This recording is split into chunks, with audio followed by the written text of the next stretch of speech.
Hi అండి, నేను మీ లలిత బీశెట్టి.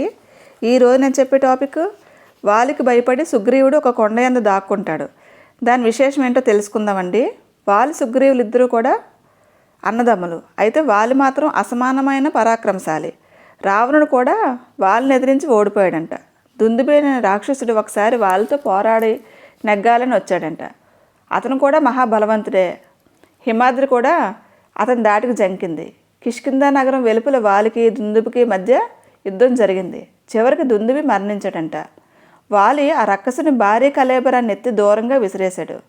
ఆ శరీరం నుంచి చిమ్మిన రక్తపు బిందువులు ఋష్యముఖ పర్వతంపై తపోనిష్టలో ఉన్న మాతంగ మహర్షిపై పడ్డాయంట. అందుకు ఆ ముని ఆగ్రహించి వాలిని, ఇకపై ఈ కొండపై కనుక వస్తే నీ తల 1000 ముక్కలవుతుందని శపించాడంట. ఈ శాపవార్త విని వాలి ఋష్యముఖ పర్వతం వైపు పోవడం మానుకున్నాడు. ఈ సంగతి తెలిసిన సుగ్రీవుడు వాలి నుండి రక్షణ కోరి ఋష్యముఖ పర్వతంపై దాక్కున్నాడని చెప్తారండి. Thanks for listening. లోకా సంస్థ సుఖినో భవంతు.